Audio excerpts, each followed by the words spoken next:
বিভিন্ন বিদ্যালয় থেকে আগত সম্মানীয় প্রধান শিক্ষক, শিক্ষিকা এবং অন্যান্য শিক্ষকরা যারা রয়েছেন তাদেরকে আমার হৃদয় থেকে আমি শ্রদ্ধা নিবেদন করছি।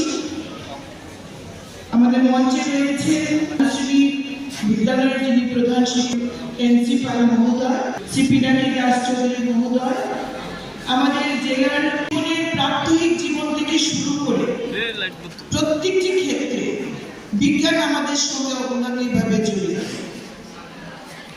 বিজ্ঞান শুধু আজকে একটি বিষয় নয় যে একটি সাবজেক্ট, এটাকে পড়লাম না, জীবনকে অনুধাবন করা, দেশের অগ্রগতিকে চাক্ষুষ করা, সবটাই হচ্ছে বিজ্ঞান। এবং আজকে আকাশে অন্তরিক্ষে যে আমাদের এক একটা যান যাচ্ছে, আমাদের চন্দ্রায়ন 2, 3 থেকে শুরু করে প্রত্যেকটি ক্ষেত্রে আমরা বিজ্ঞানের ছাপ, বিজ্ঞানের আবিষ্কার খুঁজে পাই।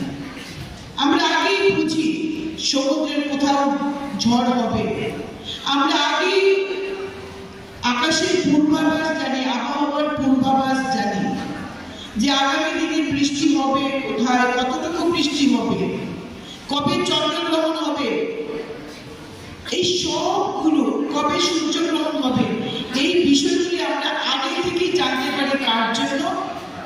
বিজ্ঞানের আবিষ্কার, বিভিন্ন যন্ত্রপাতি থেকে শুরু করে বৈজ্ঞানিকের সাধনার ফল আজকে আমাদের উন্নত দেশ। কিছুদিন আগে আমরা সবাই দেখেছি দেশের প্রধানমন্ত্রী নরেন্দ্র মোদী চন্দ্রায়ন 3 যারা ছিলেন তাদের সামনে তাদেরকে নিয়ে গিয়ে তাদের সাথে তাদেরকে ধন্যবাদ জানিয়েছেন সফল অবতরণের জন্য। যাদের জল পাওয়া গেছে এটা আমরা আগেই জেনেছি। একটু গভীরে যদি আমার ছাত্রছাত্রী বন্ধুরা যাও, তোমরা বুঝবে যে কতগুলো মানুষের এই গবেষণার ফল আমরা উপলব্ধি করছি এবং তার বেনিফিট আমরা নিচ্ছি। গত কয়েকদিন আগে তেলিয়ামুড়া দ্বাদশ শ্রেণী বিদ্যালয়ে একটি ভ্যান এসেছিল, বাস গাড়ি এসেছিল, যেখানে স্পেস অন হুইল, অর্থাৎ পুরো মহাকাশটি একটা বাসের মধ্যে তৈরি করা হয়েছে